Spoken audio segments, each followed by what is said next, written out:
Hello. Welcome, everybody.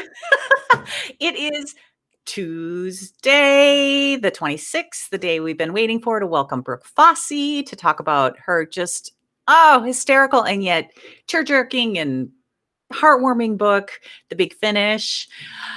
But before we do that, if you want to give me a shout out and let me know that you can hear me and you can see me, and if you have your beverage, we'll toast. So a little bit of business before we get started. Brooke is backstage. We have been chatting beforehand, and I'll bring her on in a second. First of all, I just want to remind everybody that Amy Meyerson is going to be joining us next month. And it's funny, one of the things we'll talk about next time is that there seems to be this year this cluster of authors who are scheduled to be on the show, but who, like, I find out in the meantime, all seem to live in the same neighborhood in LA as each other. Oh, Bethany's on. Hi. And she can hear and see us. Thank you for letting me know. They all live in the same neighborhood. So it's like Julia Claiborne Johnson, who was on with us to preview her book and who will be back on in May. She lives in this neighborhood. Amy Meyerson lives in this neighborhood. Abby Waxman lives nearby. And I was like, gosh, maybe I want to move to LA and find a house in this neighborhood.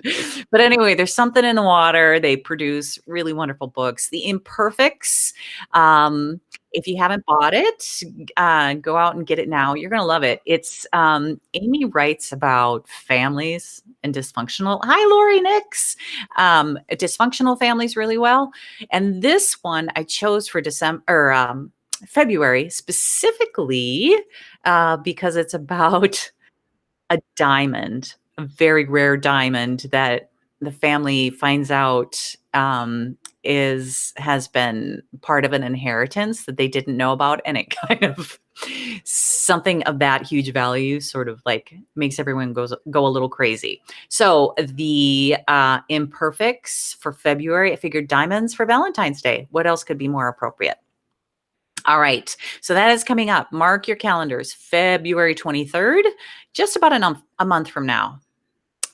But right now,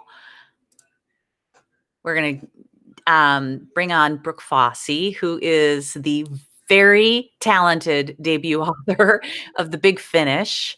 Even the cover of this book is fantastic. It really sets the tone for what's coming. And I think I mentioned last time, you all know I learned about this book from J. Ryan Straddle, who's been on our show and who has been exceptionally good to me. So if we launch into a bit of J. Ryan Straddle conversation, he's the one who blurbed this book and also recommended it to me for book club. And so he is the connection between Brooke and I. So thanks, J. Ryan. Great recommendation. Okay, so a little bit of introduction. Brooke Fossey, like I said, this is her debut novel, came out last year. I'm going to have her give you a short synopsis because I realize that while many of you have read the book, not everyone has read the book, and that's okay. She lives in Dallas with her family, has 4 kids, a lot of them in middle school or around that age, she just told me. So she's in the thick of it. And somehow she has the time to write a fantastic book like The Big Finish. She was, though, in her former life, I'm going to ask her a little bit about it. She was an aeronautical or an aerospace engineer. I don't know if she was in Dallas when she was doing that, but we'll chat about it. She's in Dallas now. Okay. So without further ado, let's welcome Brooke Fossey. Here she comes. Hello. Hi. Hi. Thank Welcome. you. Thanks for having me. I'm so Yeah, excited to be here. you're welcome. It's so nice. We were chatting back screen beforehand, and we were talking about how warm the writers community is. And I'm glad you've had that experience too. It's a whole different world that you're stepping into with your debut. And, you know, I feel like people are really happy to share their journeys with you to help you along. And so that is, among all the other things that writers do for each other, one of the things that's awesome. They're yeah, not territorial. I don't find writers to be super territorial or anything like that. no, that hasn't been What is my that? A experience either. rising tide raises all boats or whatever it is. Oh, yeah, yeah, yeah. Yeah, Yeah. yeah. But okay, so I get anything wrong in your introduction? And No, I think you did please great. tell us about your previous life as an aeronautical or aerospace. I keep saying aeronautical because I dated one at one point, but you're Oh, aerospace, right? that's an interesting story. I feel like we should talk about that. I don't know if it's that interesting, but I got an engineering degree in college and a master's in technical stuff. And I did that for a long while.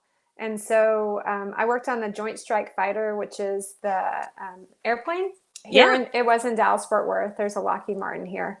And that was what I did until I quit working because I had a bunch of kids. And then I was home and I was loving being home, however, also slowly going mad.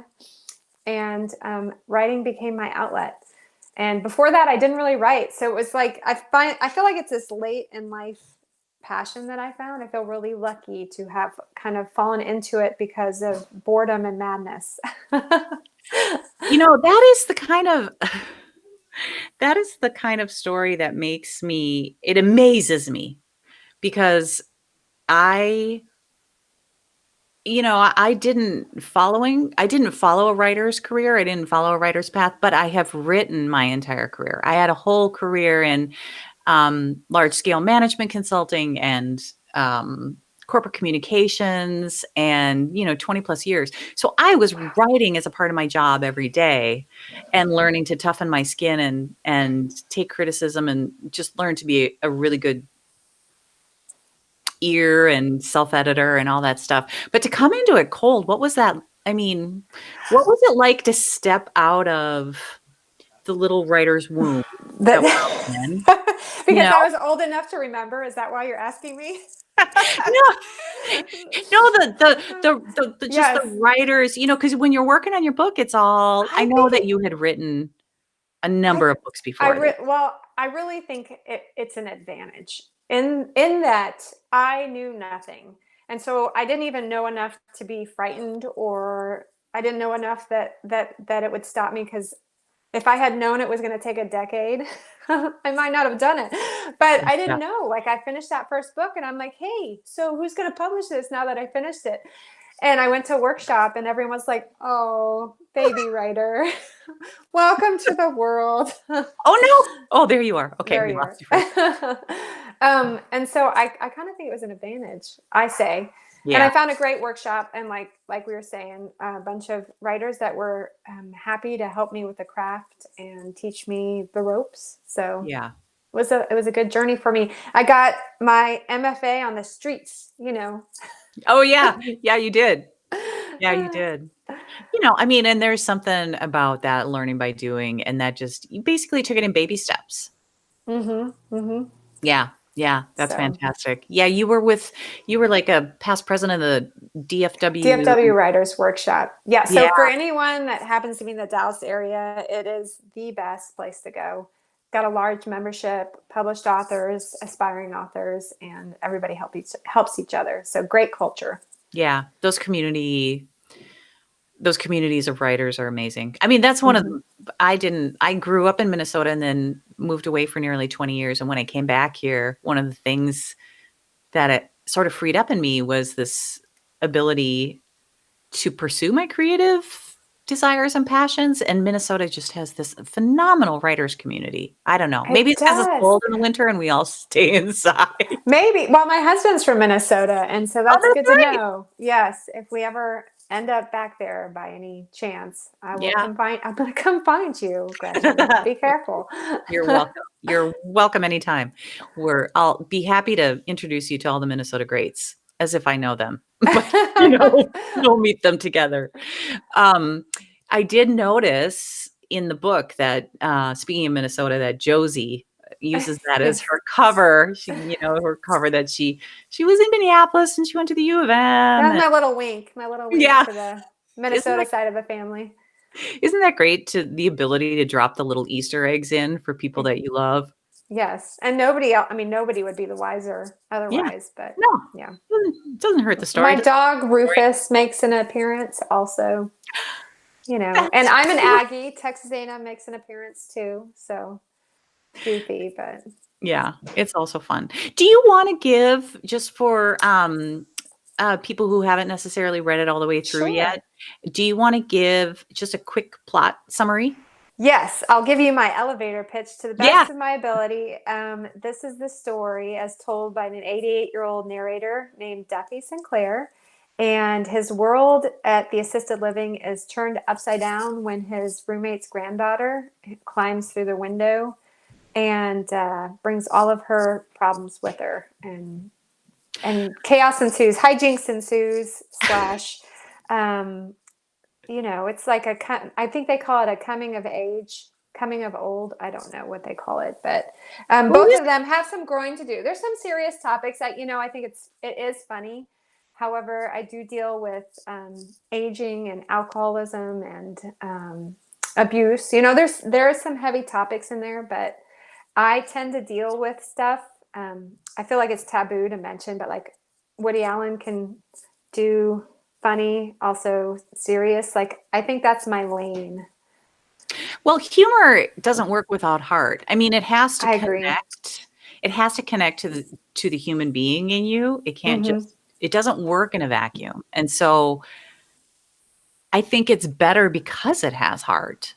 We can read these books that make us laugh in the moment, but if they're fundamentally shallow, they're fleeting. It's a fleeting Mm-hmm. laugh. Whereas these characters, this story will stay with you. But I mean, they're your opening pages. In fact, I'm going to put you on the spot and ask you to read something in a Oh, second, just a good passage thing I have that it. I particularly liked, and I'll give you a second to find it. But your opening page is like the uh, um the play between like it Duffy and reminded me of Carl. it reminded me of Grumpy Old Men between Duffy and is it Clark? Carl. Yeah. Carl, that's right. Such a Minnesota name, by the way. um oh man, and Duffy is just like, I was roaring. I was laughing out loud because I Duffy's loved just like writing Duffy. he's I just like, loved what writing the him hell? because Duffy, this is one of those characters that was so fun to write because he has no filter. Yeah. And that is so freeing. And I live in Texas where, we say, well, isn't that special? And bless her heart. Whereas if it was Duffy, he'd be like, what the hell? Like you're saying. I know, and it's such a part of his vernacular. I actually added a word. It's not what the hell, as you know, it's the hell. Like he doesn't even spit the whole sentence out. It's just he's so wonderful. But here's what I wanted you, speaking of his granddaughter coming through the window, I wanted you to read, it's just a sentence or two, but the way you unfold her Oh, I lost you. appearance. Oh no. Hopefully she'll come back. Is it me or is it Brooke who glitched? If anybody, if y'all can tell me, there, you're back. You're Yay. back too. I don't know if Okay, that I'm was not me or sure you. which one of us glitched, I have but full power over here. So I'm going to tell my family to turn off their devices just in case. Okay, what were you thinking? the scene, it's just a couple sentences, but it's as she's making her appearance, the way you layer really is a better way of putting it. Just the little bit of her that they see at a time was Oh, just fantastic. In fact, I highlighted it. I have an oh, e-reader, so I that's so didn't. nice. Yeah, um I don't have it right in front of me. I So have it. I have it. Um, okay, hold on. I do have it. I promise. And I feel like I should have this memorized for, you know, how editing goes, how yeah, often, I mean, when you edit a book, you read it like 70 times. I know. Um, okay, so just to give the setting, they are standing in their assisted living bedroom together, and they're trying to go off to breakfast. And they hear something at the window. Okay, I guess I'll start that they hear something, and it says, as Carl fumbled his walker back around, the window's sash squealed against the sill, metal on metal. Carl cringed and cupped his hearing aids. I started toward the noise, but froze when someone's shadow overtook the whisker-thin slices of sun wrapping our bedroom walls. Carl slowly dropped his hands from his ears and looked at me, mouthing, "Who's that?" I shook my head and put my pointer finger to my lips. We waited, listening. Everything went dead quiet except for a sparrow calling through the open window. And then, all at once, the dusty aluminum blinds went off like live wires. They clinked and rocked and flapped, and from under this ruckus came a foot, one bare, pink, toe-nailed foot with a sole black as tar. Another foot entered to match, followed by legs with turn-up-looking knees, and then more, smooth thighs, cut-off jeans, a cocktail apron, a bare belly, a cropped shirt, a neck, and a mess of straight black hair. So came a girl, no more than 20 years old, slithering from the opening as if the window had birthed her. And that's how Josie arrives. So she arrives. It's just so fantastic because I mean it's so visual. It's so visual. Just Thank piece you. Well, I by don't know how piece. you are when you write, um, but I see it as a movie in my head, personally, when I'm writing. That's so funny. That's always my closing question. So let's get to it. Oh, Um, sorry, I totally no, messed you up. no, this is always my closing question. What's it like inside your head when you write? I'm visual, so I see very specific scenes, and sometimes it'll just be a good closing shot. I feel like I'm a director in my head, and I really appreciate pretty scenes and movies and stuff. And Yeah. so usually it's something like that. Yeah. You're a very So visual writer as well. yeah, yeah. Yeah. So, oh, Which isn't always to everyone's taste. I know but that's how I like to read anyway. I like to picture it all. yeah, well, nothing is everyone's taste. So True, it's good to, true, it's good to have your style and your voice and know what it is and make it work for you. true. Yeah. I mean, the other thing I would definitely say you're going to become known for, especially after this book, is that you are spectacular with dialogue. Oh, I like dialogue. See, I feel like I should be writing scripts half the time, but Well, I love dialogue. that's exactly how I approach my books. I mean, I Mhm. don't, in fact, when I'm in the early phases of an idea, I watch more movies than I read books about Yeah, the idea because I'm a yeah. visual thinker, I'm a visual writer, and I love dialogue. How do you, how does that relate to your everyday life? Do you find yourself listening specifically to the way that people talk or I do that a little bit. I have a few notes on my phone that are ongoing that I'll add like turn a phrase that I've liked or something like that. But to your point of watching movies, I found that even turning on subtitles, yeah, is really helpful just to see the dialogue come up in word form yeah. as you're watching. That's such a geeky writer thing to do, probably, but no, Well, I think that's your dialogue. job, so you get to geek out on it all True, but I if you enjoy it. want. So, but like all writers have a strength and a weakness. I find dialogue very easy to write. However, I struggle with plotting, which is another very important part of writing books. So it's just one of those things, right? Yeah. Yeah. And even though I have a picture in my mind about my characters and I love to write dialogue and I try to bring them to life in Mm-hmm. my dialogue, it's easy to leave it at too surface a level. So there's Yeah. always that peeling back of the layers that you have to add in somehow. But this book was certainly had no problem with layers. So, okay, so let's get into it. One of the things I kept thinking is how does she know so intimately the life, I'm sure you've been asked this a million times, the life of An 88-year-old guy. number one, yeah, an 88-year-old man, but just the pace of life in assisted living. Well, I was inspired to write this book when I was visiting my grandpa a lot at his assisted living, and so in that way, I used what I saw around me when I went to visit, and I usually would bring my kids when they were little at the time, and they would just create chaos. And so that's really Josie. I just kind of wrapped all that chaos into Josie, and I let her stay for a while. And the people there loved my kids. They just wanted to reach out and touch them. And but they were also, it was just madness. So that's Josie. And then my grandpa was an inspiration for Duffy.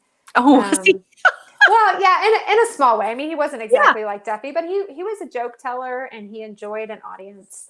And his spirit. so yeah, he did. And when I went to visit him, he sat with the same guys, and they were old and they could barely bring the spoon to their mouth, but they had, like, once you asked them a few questions, they had these amazing stories. Like, one was a pilot and had, you know, She'll come back. I want to hear the story of the pilot. story. And so that's how, as far as getting into their heads, I love that. My stories are all over. I mean, I've done, from the point of view of morticians, of little girls, I mean, I just like getting into people's heads and seeing the world from a different point of view. So Yeah.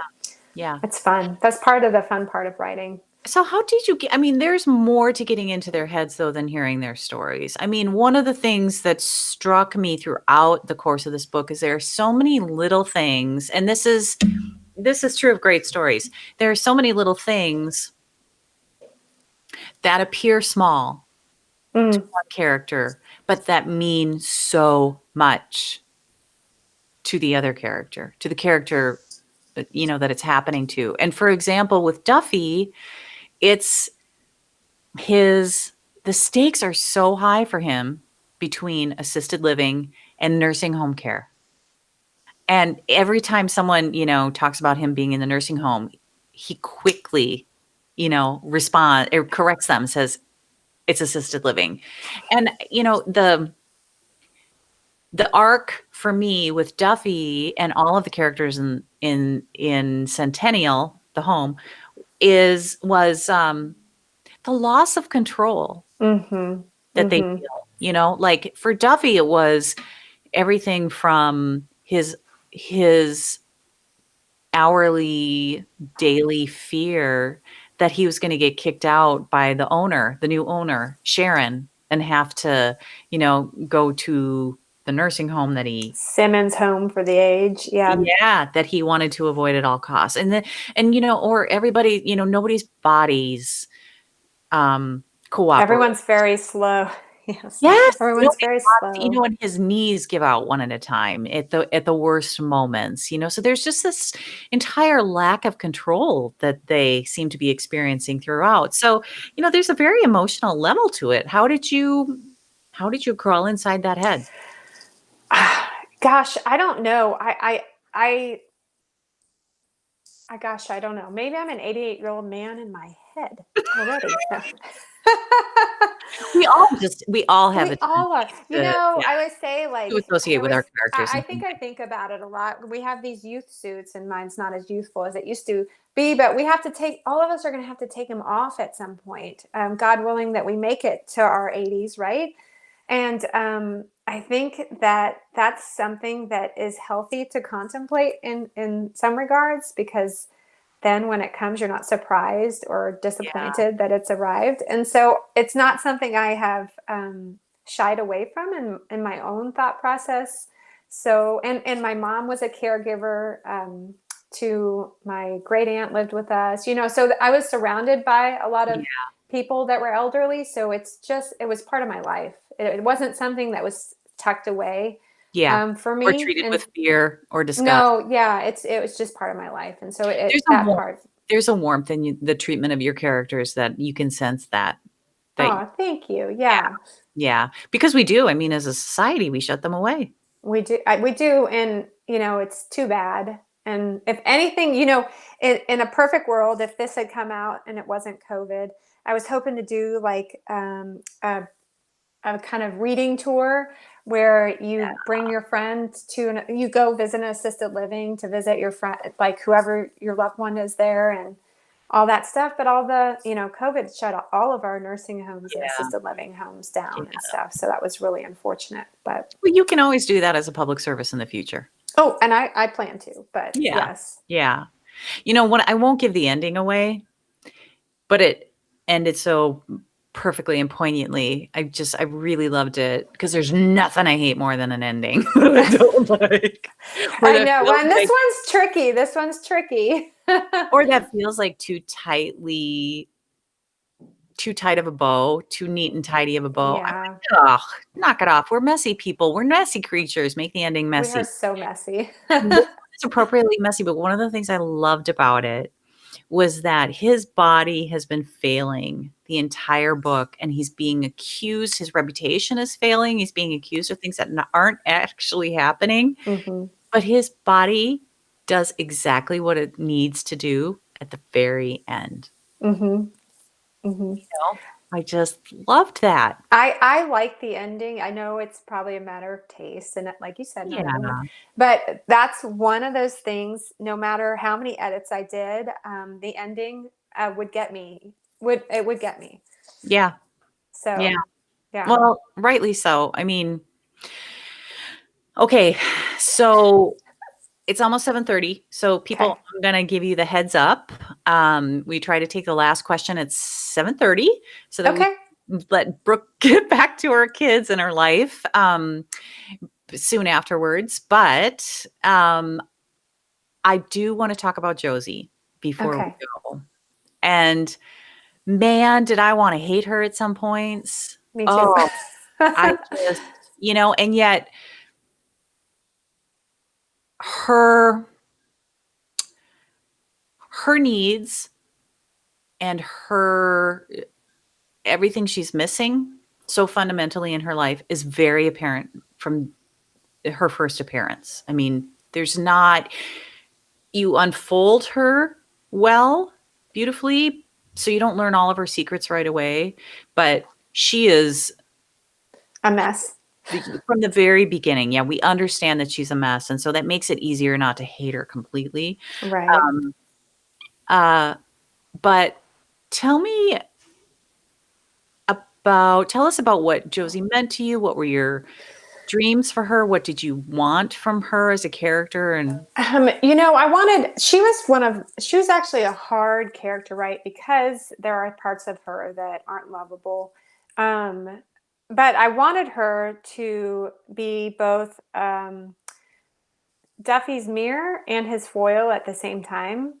Um, yeah, and so that was the trick that I was trying to do, where Duffy saw himself in her, and they had to have a connection that only the two of them could have, and that's why she was an alcoholic and that was Duffy's past, and Carl couldn't do what Duffy did for her, and so and Duffy needed that journey with her to find closure in his own life, and yeah. so.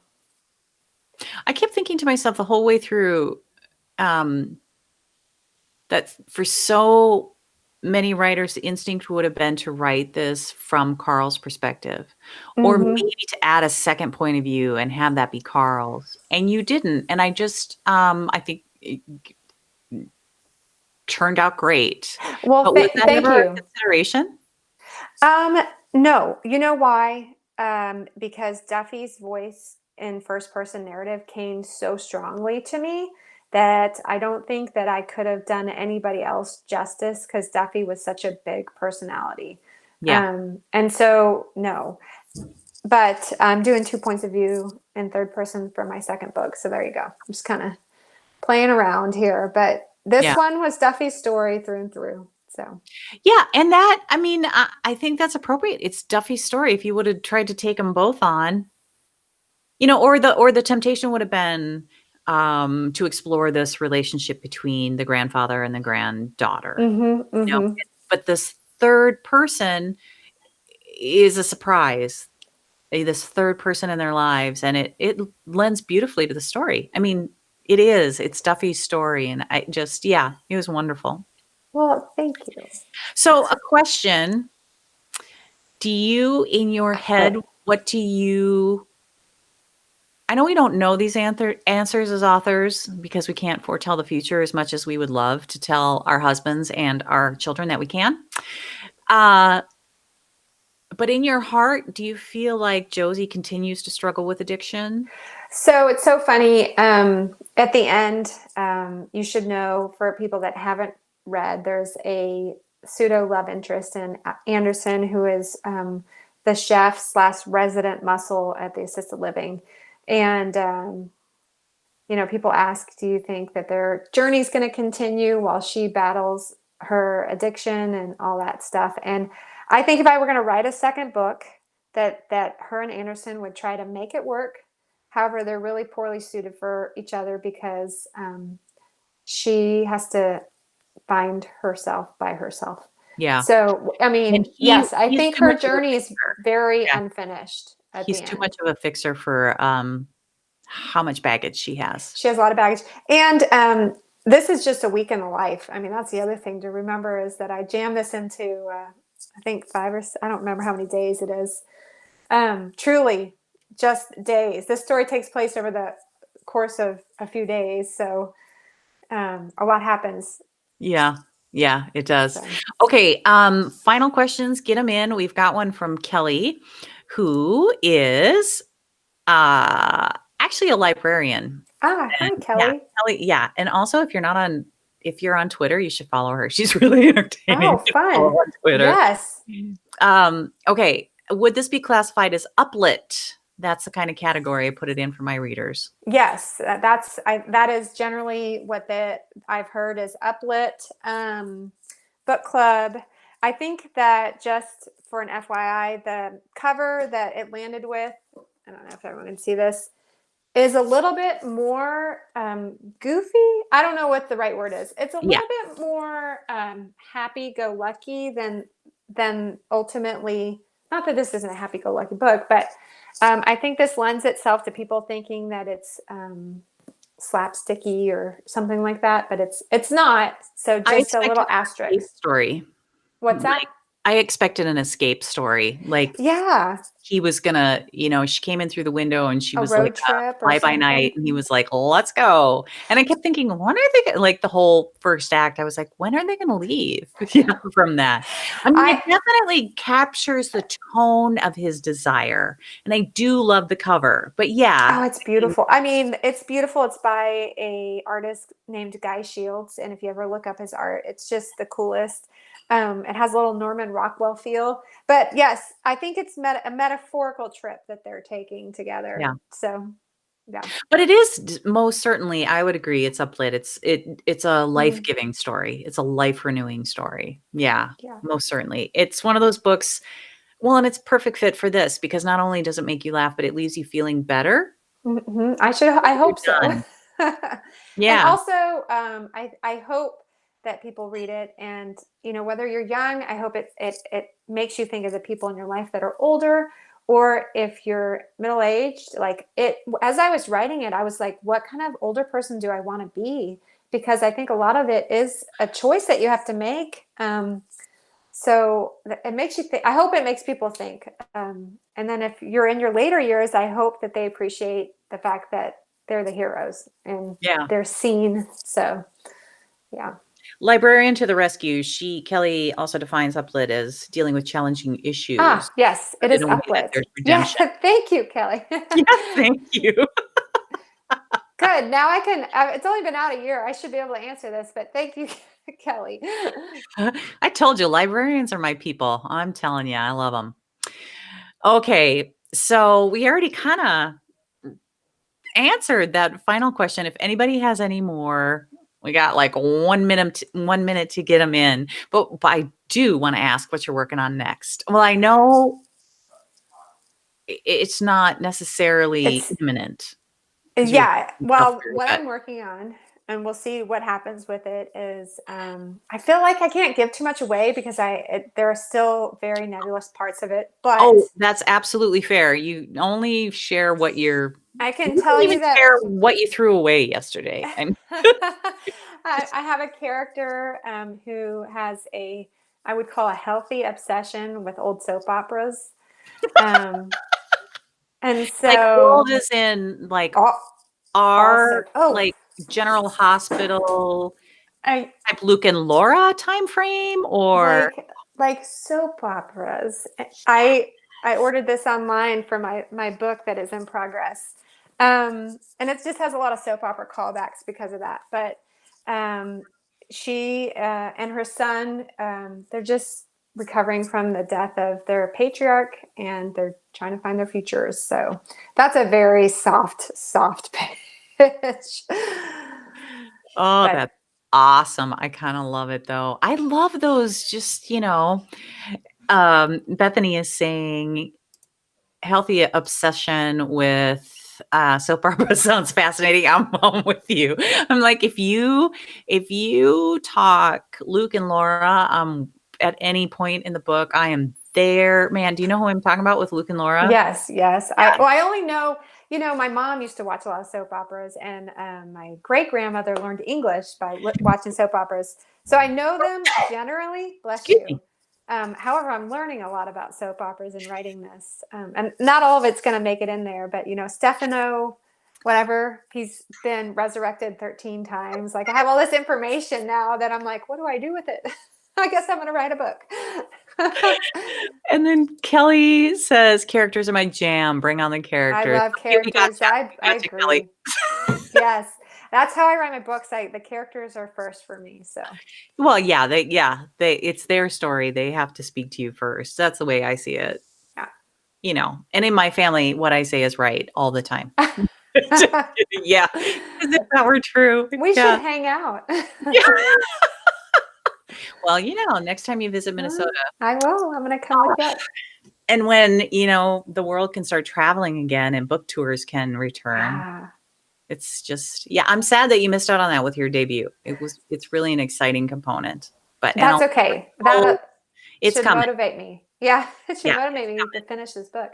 Well, Yeah, my paperback comes out in March, so fantastic. yeah, Fantastic. Maybe we'll be traveling soon after. yeah. Well, Brooke, this has been a delight. Thank you so much. It was really wonderful. I can't wait to see what you come up with next. Stay in Gretchen, I feel touch. the same. Thank you. Yeah, stay in touch. Everybody, hey, thank you for logging on Thank tonight. you. Don't forget, The Imperfects coming February 23rd. Get reading. Amy is going to be joining us, and it'll be so fantastic. It'll be really whoops. And here's the big finish. I Look put at it you. in instead of taking a bunch out. Thank you, everybody, for showing up. Also, see, I did it again. If Hey, I'm gonna start. If you've joined the chat group on my Facebook page, I'm gonna start trying to get a little bit more chatter going in there in between as we read the books. And tell your friends. The more, the merrier. Tell your friends about the videos.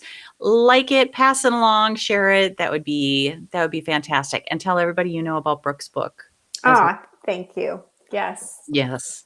Okay, everybody, we'll see you online in the meantime, and we'll see you in person. Well, at least you'll see my mug on February 23rd. Thanks, everyone. Good night. Good night.